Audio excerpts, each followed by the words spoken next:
He stood in silence, the weight of the 5-year contract hanging over him like a shroud. To the world, he was nothing more than an invisible servant. He watched the steam rise from the pot, his movements practiced and devoid of pride. The wife swept into the room, her designer blouse bright against the drab interior. She didn't look at him, her gaze fixed instead on the glowing screen of her phone. To her, he was merely furniture, a fixture in her life that existed to be ordered around. The air crackled with a sudden, sharp tension. The wife tossed her handbag toward the couch, a gesture of careless entitlement.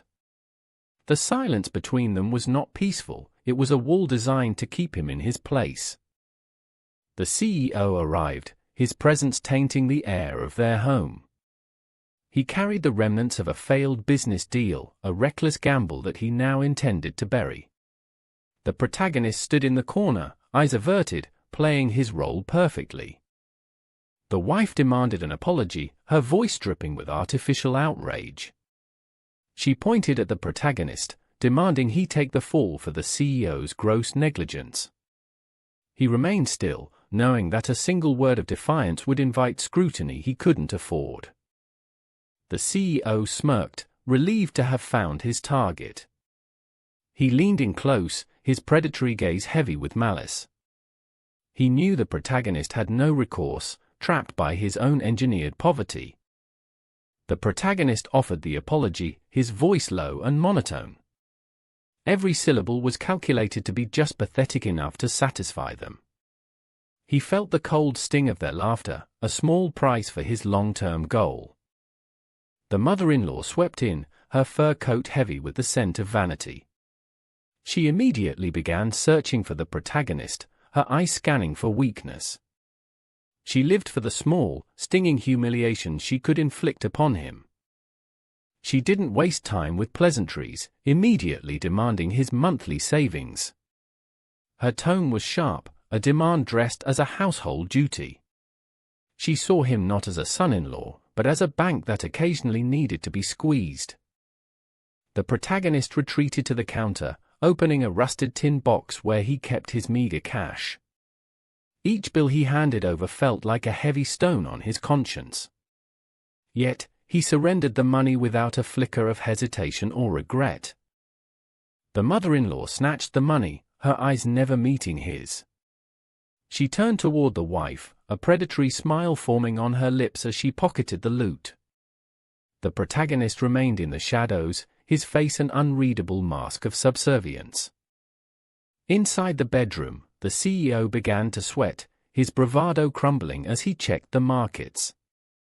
The failed deal was spiraling, and the legal repercussions were looming closer by the second. He needed a distraction, and the wife was all too happy to oblige. The wife started demanding more from the protagonist, her greed fueled by the mother-in-law's earlier success. She wanted expensive jewelry, something to match the status she felt she deserved. The cycle of extraction was accelerating. The protagonist looked out at the city, the skyscrapers reflecting in his calm, grey eyes. He was the only one in the room who knew how fragile their reality truly was. He remained silent, allowing them to believe they had won every encounter. A sharp knock sounded at the door, freezing the trio in their tracks. It was the rival, a shadow from the business world they had all hoped to forget. The atmosphere in the apartment shifted from smug arrogance to cold, sharp terror.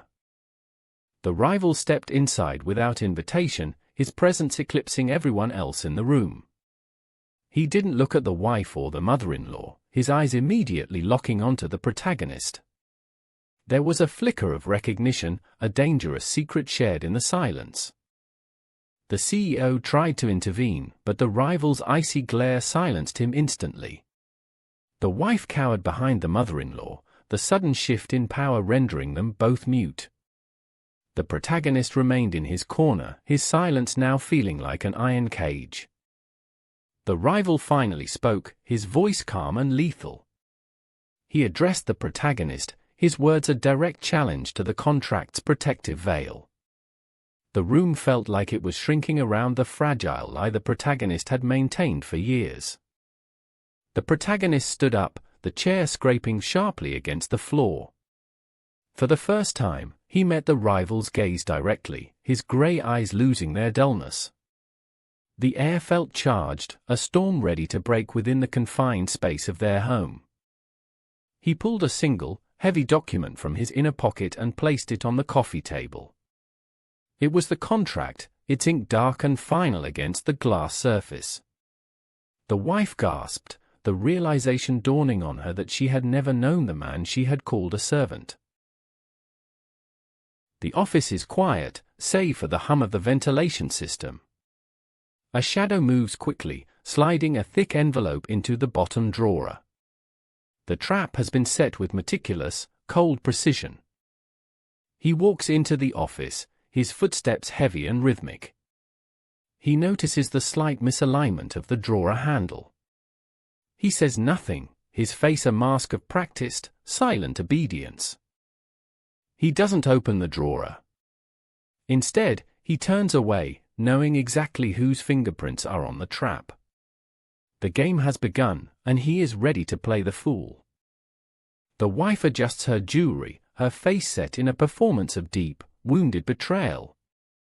She meets her allies to coordinate the public narrative. Her voice is soft, calculated, and sharp. The CEO paces the floor, sweat beading on his forehead as he reviews the forged documents. He is desperate to consolidate power before the audit. He needs a scapegoat, and he has chosen the perfect target. The rival watches from the shadows, his eyes cold and calculating. He sees the CEO's panic and the wife's schemes converging on one man. He remains still, waiting for the blood to be drawn. The protagonist walks past them, his head bowed, carrying a stack of files. He catches a glimpse of their conspiring expressions. He doesn't falter, keeping his rhythm perfectly steady. The CEO summons the protagonist, his voice thick with fake sympathy. He asks for a progress report on the very accounts he plans to claim are stolen. The protagonist agrees, his compliance absolute. The wife cornered him near the water cooler, her face twisted in feigned pity. She tells him to confess before things get worse, hoping to extract a preemptive admission. He remains silent, offering only a polite nod. The mother-in-law confronts him, her voice dripping with venom. She warns him that his marriage is over and his career is finished. He doesn't even blink, his expression as empty as a blank page. Rumors spread like wildfire through the office walls. People whisper, glancing his way with eyes full of mockery. He ignores it all, focusing only on the rhythm of his own breathing. The CEO makes the final call to the board of directors. He is sweating, his confidence slipping as he finalizes the betrayal.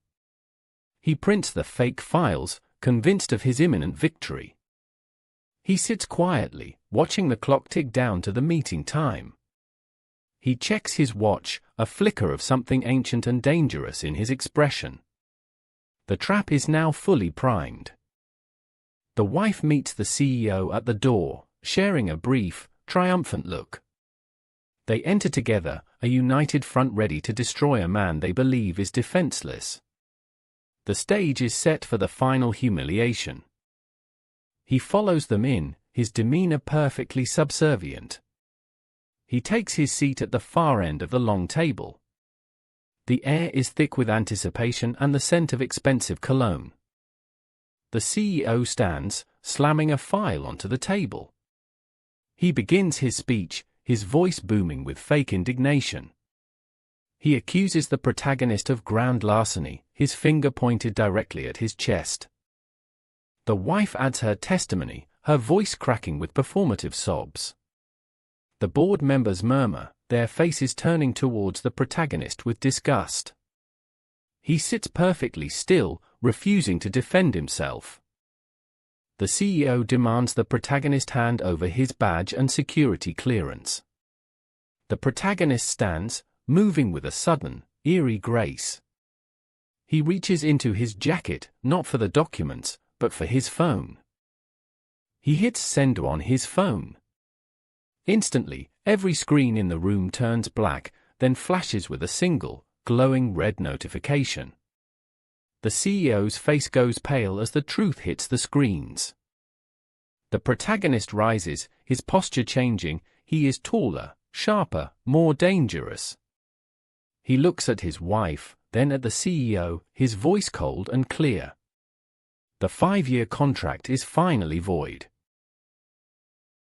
The silence in the room was heavy, broken only by the rhythmic hum of the ventilation system. The protagonist sat perfectly still, his hands folded neatly on the cold metal surface. He was not waiting for an attorney, but for a signal that the 5-year clock had finally struck midnight. A phone rang, piercing through the precinct's chaotic atmosphere like a gunshot. The captain picked up the receiver, his expression shifting from annoyance to pure, unfiltered terror as he listened to the voice on the other end. He dropped the phone, his face drained of all color.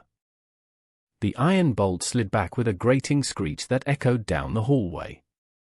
Guards who had treated the protagonist like garbage only an hour ago now stepped back, heads bowed in sudden deference. He rose slowly, smoothing out the frayed cuffs of his shirt as if stepping into a kingdom. He bypassed the security protocols with the ease of a man walking through his own front door. His fingers danced across the holographic interface, routing assets through dozens of shell companies.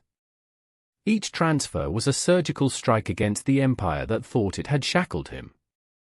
The CEO stared at his screens, watching the ticker symbols turn red in real time. Millions were hemorrhaging from his accounts, vanishing into digital voids he couldn't track. He roared in frustration, overturning a glass of expensive scotch onto his mahogany desk.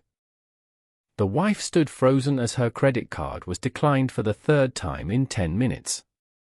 Panic began to claw at her throat, replacing her usual arrogant facade with something much sharper. She frantically checked her banking app, only to find a balance of 0. The mother-in-law entered the room, her voice a sharp demand for service that went unanswered. She found the house unnervingly quiet, a stark departure from the usual bustling staff. Her face twisted into a mask of indignation as she realized nobody was coming to cater to her whims. The rival watched the market data, his icy eyes narrowed in suspicion as he noted the strange movement of capital. He recognized the pattern, a ghost from the past he thought had been buried 5 years ago. His knuckles drummed against the glass table, a signal of his growing agitation.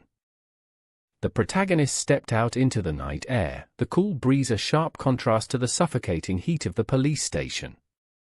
He adjusted his collar, his shadow long and imposing against the wet brick walls. He took a single breath, savoring the taste of absolute freedom.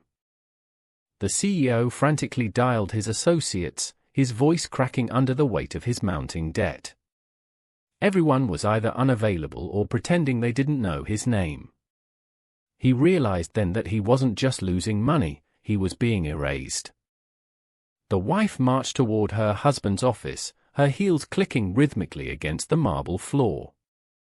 Her anger was a shield, masking the dread that had started to settle in her stomach. She was ready to demand answers for the strange warnings appearing on her accounts. She burst through the doors, only to find the CEO standing in the center of the room, looking utterly defeated. He didn't even look at her, his eyes fixed on the empty screen of his main terminal. The life they had curated so carefully was crumbling to dust. The mother-in-law was frantically shoving jewelry into a small leather bag.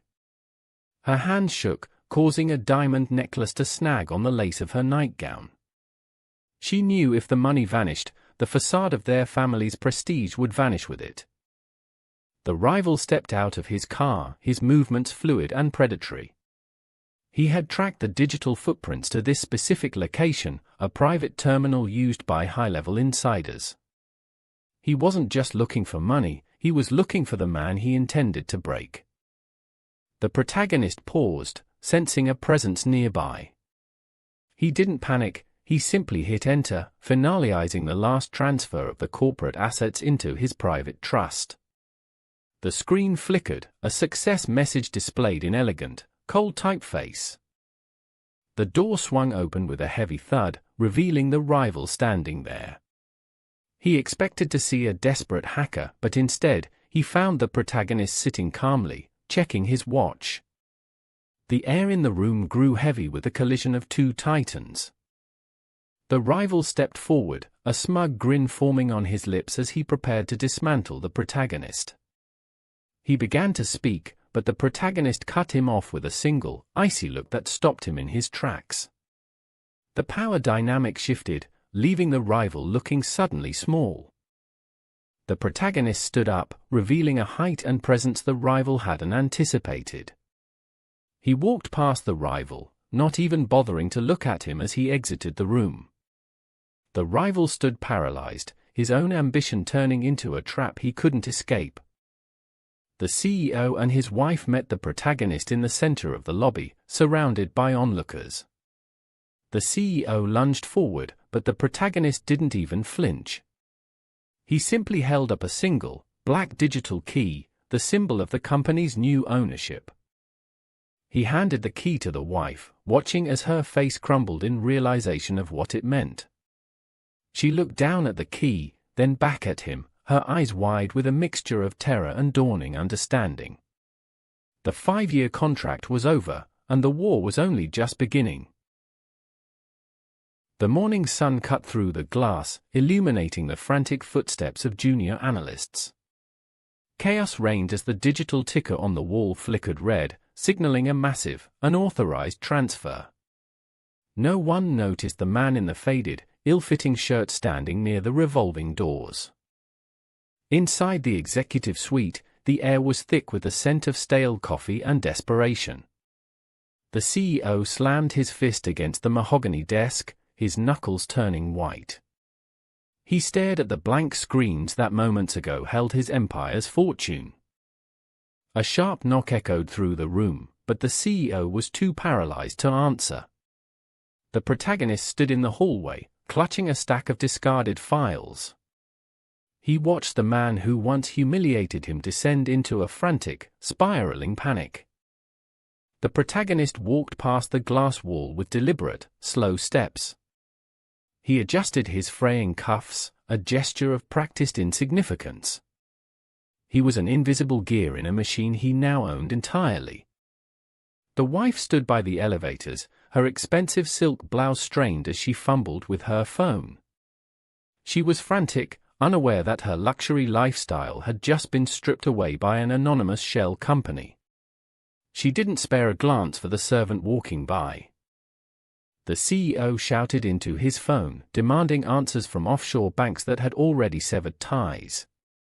His desk was littered with legal documents, now useless paper. He was hunting for a ghost he couldn't name. The protagonist stopped to fill a plastic cup with water, his movements rhythmic and steady. He heard the muffled screams of the CEO from the hallway. He drank, feeling the cold liquid wash away 5 years of silence. The mother-in-law arrived, her fur coat heavy, her expression one of cold entitlement. She sought the CEO to demand funds for an upcoming gala. She looked past the protagonist as if he were furniture. The CEO emerged, his eyes wild and unfocused, nearly colliding with the protagonist. He didn't see the man who owned his debts, he only saw an obstacle to his escape. He shoved the protagonist aside without a word. Hidden away in the quiet, the protagonist accessed a terminal. With a few keystrokes, he locked the CEO out of the final liquidity accounts. He remained the silent observer, his net worth hidden behind ironclad privacy walls. The rival arrived, walking with the heavy, calculated steps of a shark. He had smelled the blood in the water.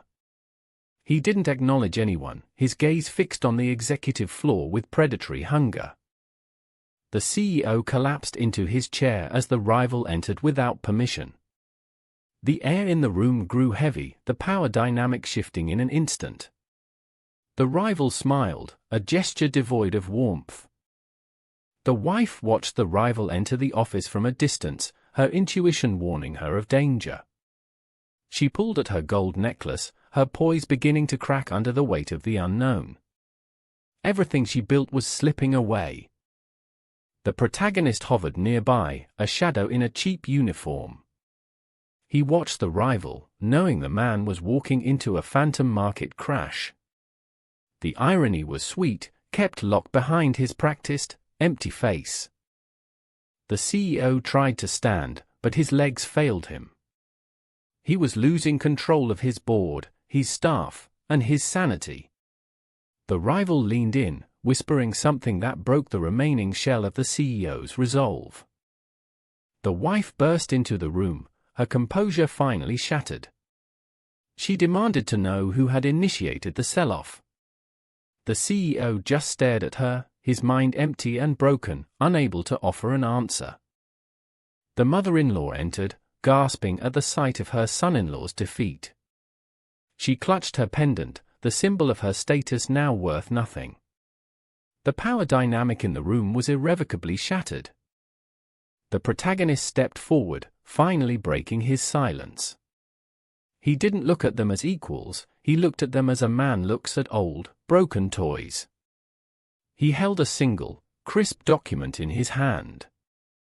The CEO looked up, finally focusing on the man he had ignored for years. He saw the shift in posture, the coldness in the eyes, a man he didn't recognize. The document hit the desk with a sound like a gavel. The silence in the room was deafening. The protagonist smiled, but it didn't reach his eyes, it was the smile of a predator that had finally been released from its cage. Everything was about to change. The wife stares at her reflection, her hands trembling as she runs them over the fabric of her favorite couture gown. It feels brittle, like cheap paper. She knows this dress cost a fortune, yet the stitching unravels at the slightest tug.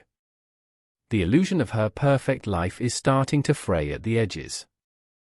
The protagonist sits in the corner, his back turned to the door, observing the chaos through a small mirror. He keeps his expression flat, neutral, and entirely devoid of life. He knows the contract requires silence, and silence is the deadliest weapon he possesses. He watches her panic grow with clinical detachment. The CEO reaches for the brass handle of the lounge, expecting the usual deferential treatment from the staff. Instead, the door remains locked, its heavy frame immovable. The digital display flashes a jarring red alert, denying his credentials. His world is suddenly becoming very small. The wife turns on her husband, her blue eyes sharp with sudden, irrational fury. She demands to know why her designer assets are failing. She refuses to believe that her social standing is slipping. Her voice echoes against the marble countertops. The protagonist says nothing, merely continuing to polish the silverware with rhythmic, obsessive precision. His silence is like a wall, frustrating her even further. He offers no defense and no explanation, keeping his zero net worth cover perfectly intact. He is merely an object in her eyes, beneath notice. The CEO paces the length of his office, his phone pressed firmly against his ear. He is shouting into the receiver, but the silence on the other end confirms his worst fears. Even his closest subordinates are no longer answering his calls. He is being erased from the corporate network. The mother-in-law enters, her face twisted in indignation as she spots the discarded clothes piled on the rug. She views the situation as a personal insult to her family's name. She doesn't see a tragedy, she sees an inconvenience. She blames the wife for not maintaining appearances. The wife snaps back, her composure finally breaking into sharp, jagged edges. She yells about the lack of support and the sudden isolation they are all facing. Her golden jewelry feels like chains now. The house that once felt like a palace now feels like a cage. The protagonist leans against the cold wall, listening to the muffled shouting from the living room. He glances at his watch, noting the time remaining on his firm's restrictive contract. He is waiting for the precise moment when the house of cards collapses completely. He remains a shadow, unnoticed and unbothered. The CEO bangs his fists against the steering wheel, his breathing heavy and ragged. He tries to access his offshore accounts, but the screen displays a persistent error. He realizes he has been locked out of his own life. The silence of the garage is suffocating. The mother-in-law grabs the wife's arm, forcing her to acknowledge the reality of their situation. She demands to know where the money went, her voice dropping into a harsh whisper. She isn't concerned with the wife's welfare, only her own plummeting status. The greed is palpable in the room. The wife pulls away, accusing the mother-in-law of being the one who spent the reserves on her own vanity projects. She points at the diamonds, mocking their value now that the company is failing. Their domestic relationship has completely devolved into a power struggle for the scraps. The CEO enters, his face flushed with uncharacteristic panic. He slams the door behind him, his presence disrupting the tense standoff between the two women.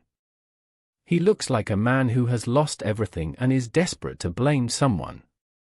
The tension in the room hits a breaking point. They all converge, pointing fingers in a chaotic circle of accusation. The CEO blames the wife's spending, she blames his mismanagement, the mother-in-law blames both for their incompetence. None of them notice the silent figure watching from the shadows of the doorway. The cycle of blame is their own trap.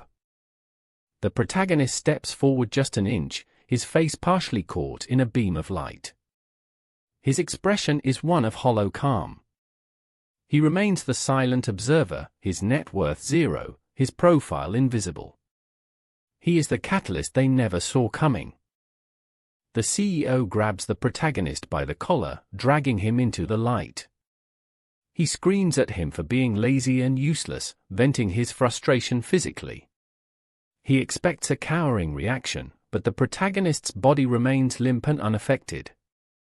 He is essentially attacking a stone. The wife watches in stunned silence, realizing the protagonist hasn't blinked in minutes. There is no fear in his eyes, only a hollow void that unnerves her more than any shout. The power dynamic shifts in an instant, though only the protagonist knows why. She takes a hesitant step backward. The protagonist pushes the CEO's hand away with a single, practiced movement. It is not an act of aggression, but of profound, unsettling detachment. He walks toward the door, his movements fluid and precise. The family is left frozen in the middle of their own chaos. As he reaches for the door, the protagonist pauses, his hand hovering over the lock. He does not turn around, but he speaks into the silence. His voice is cold, clear, and utterly unrecognizable to them. The atmosphere in the room drops several degrees in an instant. He opens the door to reveal a man in a sharp gray suit standing on the other side. The visitor bows deeply to the protagonist, acknowledging him as the true owner of the firm. The family watches in horror as the veil of the servant falls away to reveal a predator. The silent observer has finally arrived. The CEO leaned back, his laughter echoing off the cold glass. He saw only a penniless servant standing before him, not a man who controlled his entire firm's liquidity. The termination papers lay waiting like a death sentence. The protagonist reached out with a steady hand. He didn't speak, his silence a shield for the billions he held in the dark.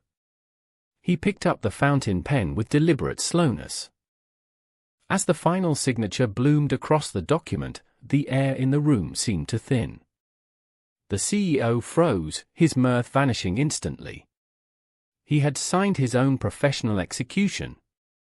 The wife marched toward the double doors, her heels clicking like a countdown. She had arrived to gloat, expecting to see her husband tossed out on the street. Her expression was a mask of cold anticipation. She threw the door open, ready to deliver the final insult. Instead, she found the room suffocating in an unnatural, heavy silence. The CEO stood trembling near the window. The CEO could not even look at her, his hands gripping the mahogany edge of his desk. He looked like a man watching his life's work dissolve into ash. The protagonist stood perfectly still, his eyes devoid of any triumph. She stepped forward, clutching her purse. "What have you done?" she demanded, her voice cutting through the stifling tension. She ignored the protagonist, focusing entirely on the broken man before her. The CEO pointed a shaking finger at the man in the faded shirt. "He owns it all," he rasped, his voice barely audible. The words hung in the air like a physical blow. The wife turned slowly, her blue eyes narrowing in disbelief. She looked at the man she had treated as a servant for years. Her model-like face contorted with a flicker of genuine shock. The protagonist adjusted his cuffs, his expression remaining neutral and detached. He looked no different than the day he started his contract. The room felt smaller, the walls closing in on the woman who thought she was safe. She snatched the papers from the desk, her manicured fingers trembling. As she read the transfer details, the foundation of her world began to crumble. Everything she took for granted was legally, irrevocably gone. She turned to the protagonist, her voice rising in a jagged, desperate pitch. She begged for an explanation, for a lie, for anything but the truth. The protagonist remained silent, his gaze fixed on a point behind her shoulder. The CEO collapsed into his leather chair, a hollow man. He was no longer a person of authority, but a discarded tool. The shift in power was absolute. The protagonist finally moved, stepping toward the door with a calm, measured pace. He paused, his shadow stretching across the floor to touch the wife's designer shoes. He still hadn't said a single word. The wife lunged forward, grabbing his sleeve, her composure entirely shattered. She was now the one begging, and he was the one in command. The irony was as sharp as the edges of the room. He gently removed her hand from his arm, his fingers cold and detached. He leaned in, finally breaking his silence just to whisper a single, chilling truth into her ear. Her eyes widened, realizing the game had been over long ago. As he pulled away, she fell back, losing her grip on her pride entirely. The CEO watched them, unable to process the shifting tides of his own life. The office, once a fortress, was now a tomb for their ambition. He walked out of the office, his back perfectly straight, leaving them in the wreckage of their own making. He hadn't changed his clothes, he hadn't raised his voice, yet the world had shifted. The silent observer was finally ready to speak. A figure emerged from the shadows of the corridor, his eyes cold and familiar. It was the rival, waiting for the exact moment the protagonist would emerge. He knew the secrets that remained hidden. The two men stood face to face, the air charged with an electric tension. The rival smiled, a gesture that held no warmth and all the threat in the world. The real war was just beginning. The locks clicked shut with a finality that echoed through the empty hall. Gone were the servants, the velvet curtains, and the prestige of a name once feared. The protagonist stood in the center, his meager bag the only remnant of a life he never truly owned. The wife stood on the cracked pavement, her expensive heels sinking into the grit. She clutched a singular designer handbag, the last token of a status now stripped away. Around them, the neighborhood watched with cold, judgmental silence. A crowd gathered at the perimeter, their phones held high to capture the fall of the city's golden couple. There was no pity in the flashing lights, only a hunger for ruin. The protagonist adjusted his collar, hiding a flicker of something unreadable in his eyes. The gilded doors of the club remained shut as they approached. The doorman did not even look up, his posture rigid and dismissive. Even here, in the heart of their former circle, they were now ghosts, invisible to those they once called peers. The wife collapsed against the damp brick wall, her breath coming in shallow, ragged gasps. She looked at the protagonist, expecting a solution, a miracle, or at least a protest. She found nothing but the quiet, rhythmic tapping of his fingers on his worn sleeves. Giant digital screens suddenly flickered to life, showing their faces plastered across the morning news.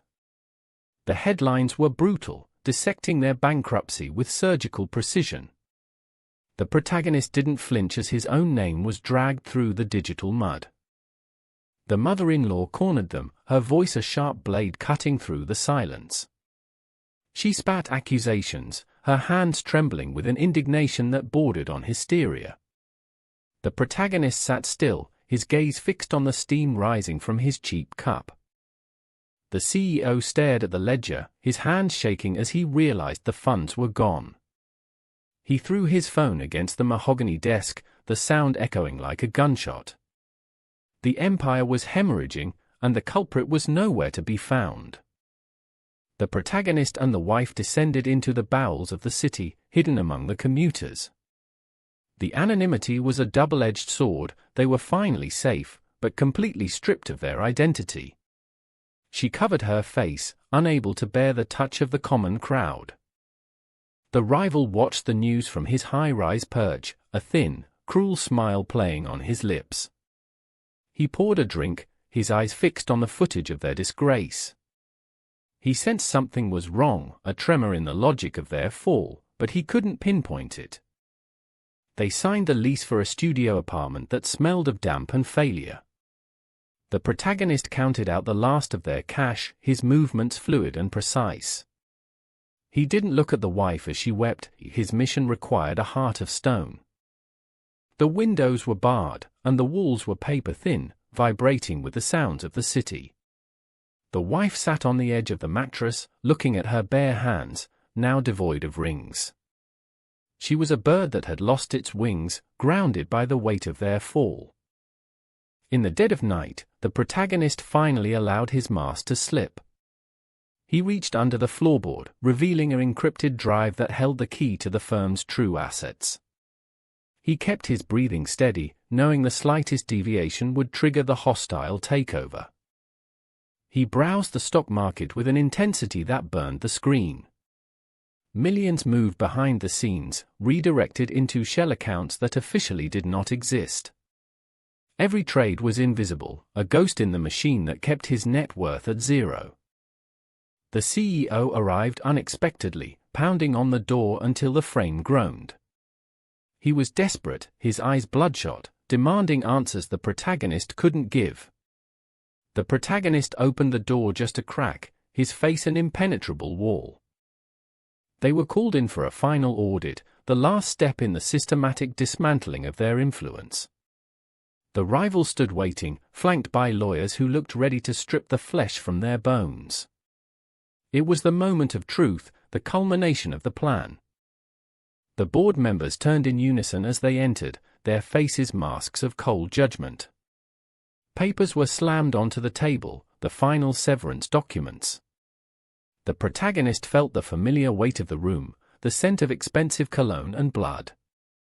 The rival stepped forward, reaching for the documents, his fingers twitching with anticipation.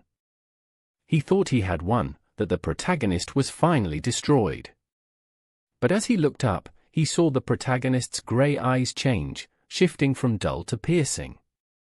The lights flickered and died, plunging the room into absolute darkness. The only sound was the clicking of a laptop initiating a massive, unauthorized file transfer. A cold, steady voice echoed in the blackness, finally breaking the long silence. The firm's servers went red, crashing in sequence as the true assets were wiped from the company's ledger. The protagonist walked out of the room, leaving the rival and the CEO screaming at blank monitors. He had played the game perfectly, now, the real game began. The morning sun casts long, jagged shadows across the polished granite floor. Security guards struggle to hold back a swarm of process servers and aggressive lawyers. The air is thick with a metallic scent of tension and impending ruin. He sits quietly behind a mountain of paperwork, a ghost in his own company. To the outside world, he is a menial clerk. He watches the chaos, his eyes calculating the exact moment his facade will shatter. A sharp, frantic knock echoes through the hallway, but no one answers. The CEO is a caged animal, his authority evaporating with every passing second. He knows his mistakes have finally caught up to him. The wife paces the narrow galley kitchen, her phone pressed tightly to her ear. She is frantic, unaware that her husband is watching her from the doorway. Her designer blouse is wrinkled, a stark contrast to her usual polished appearance. The protagonist steps from the shadows, his presence barely noted by those consumed by panic. He watches her struggle, his silence a shield against her predictable outbursts. He knows exactly where the offshore assets are hidden, and he isn't sharing. The rival stalks through the halls, a predator closing in on a wounded pack. He stops, sensing eyes upon him, but sees only a nameless clerk. He dismisses the protagonist with a cold, haughty glance. She stares at the ticker on the wall, her jewelry heavy and mocking in the dim light. The news of the hostile takeover has reached her, and she is furious at the impending loss of status. Her judgmental eyes scan the room, looking for someone to blame. The protagonist retrieves a cup of coffee, his movements deliberate and unhurried. He ignores the shouting matches erupting in the hallway. To him, the chaos is simply noise in a larger, orchestrated symphony.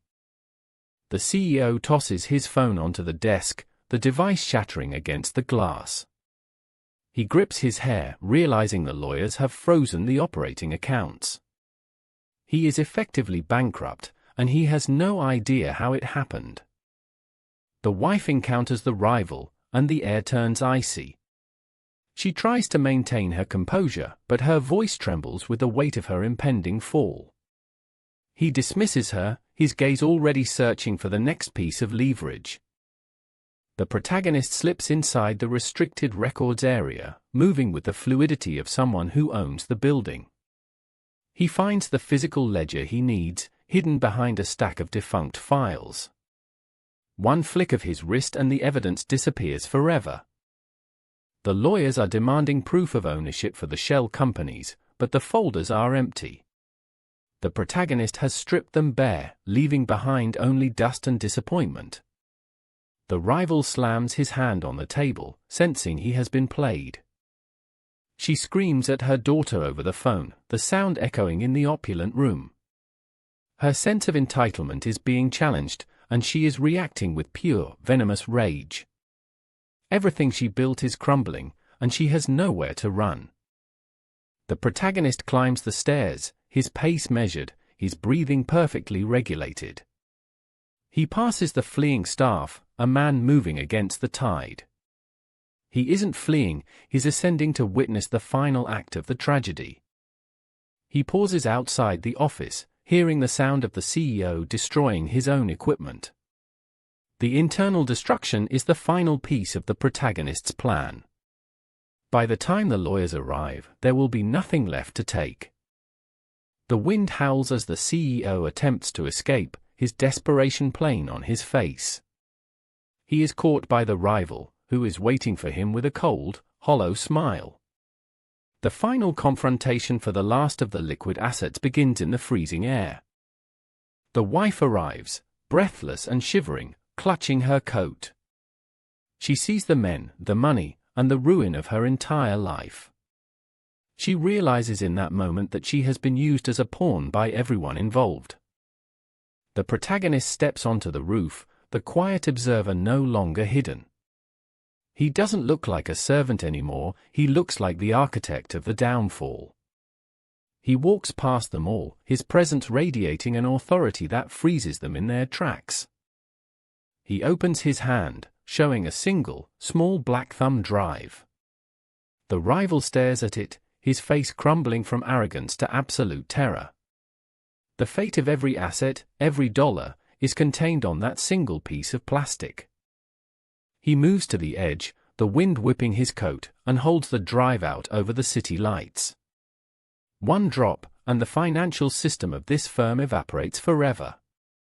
The screen fades to black as he begins to let go. The stock ticker flickers with volatile red lines, reflecting the chaos of a market in free fall. Behind the glowing monitor, the protagonist remains a statue of artificial poverty. His desk is buried in mundane paperwork, masking the digital empire pulsating beneath his fingertips. The CEO paces his plush office, his expensive suit rumpled by the stress of the collapsing market. He watches the fluctuations with a predatory hunger, convinced that the target is finally buckling under the pressure of the conglomerate's massive liquidity injection.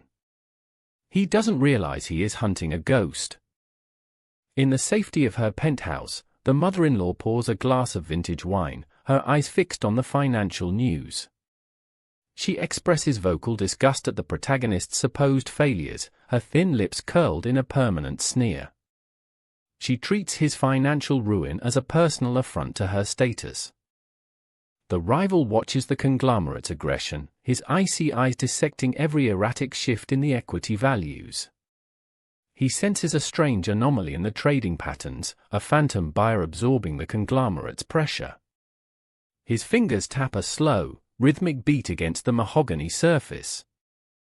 The wife stares at her account balances, her frustration boiling over as her investments plummet alongside the conglomerate's strategy. She blames the protagonist for his lack of wealth, her blue eyes sharp and unforgiving. She demands answers that she is too arrogant to perceive. The protagonist monitors the sell orders, his fingers flying across the keys in a blur of silent activity. He is selling off his useless shell assets, deliberately creating a vacuum of liquidity for the conglomerate to fill. His expression remains utterly blank, a masterpiece of professional indifference. The CEO's phone erupts with notifications, indicating a massive spike in asset acquisition. He interprets the volume as a surrender, his face lighting up with greed as he authorizes even more capital injections. He prepares to swallow the assets whole, blinded by the perceived weakness.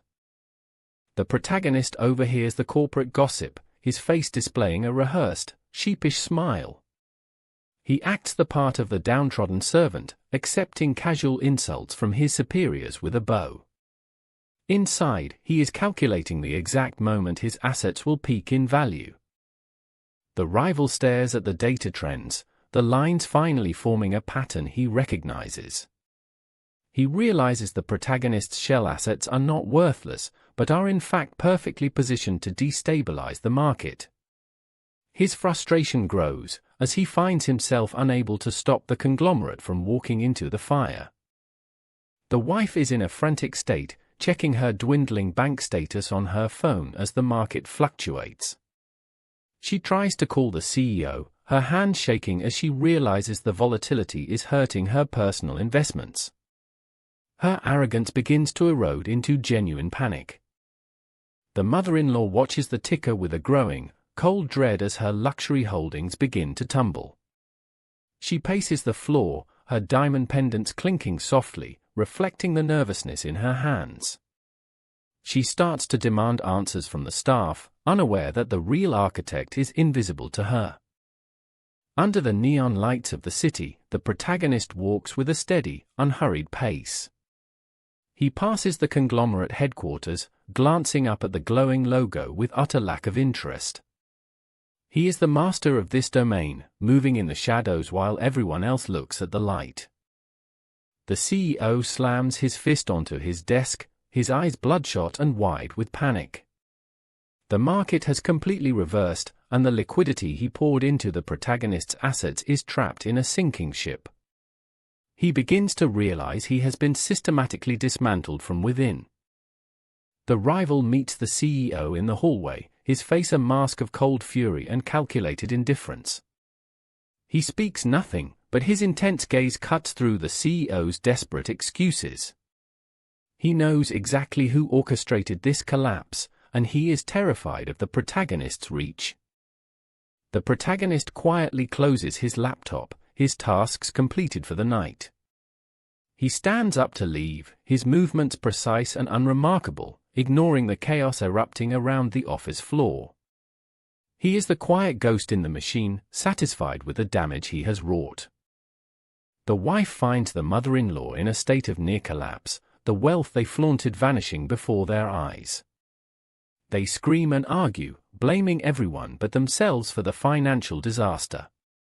The protagonist arrives home, stepping into their chaotic environment with perfect composure. The wife turns her fury toward the protagonist, demanding to know where he has been during the crash. She reaches out to grab his collar, but he gently intercepts her hand, his gray eyes turning cold. For the first time, she sees something in his eyes that scares her, an intelligence that outweighs her own. The mother-in-law watches from the threshold, her face pale as she recognizes the shift in power. The protagonist says nothing, merely walking past them with a terrifying aura of quiet dominance. He remains a servant in appearance, but his actions have now silenced the entire household. The protagonist retrieves a hidden document, a contract that marks his 5-year wait as complete. He looks at the date, a slight smile forming on his lips. His public profile as the poor servant is about to vanish, replaced by the man he was always meant to be. The protagonist walks out the door, abandoning the uniform he despised. He takes a deep breath, the cold night air signaling a new, dangerous era. He is no longer a servant, no longer a ghost, he is coming to reclaim everything.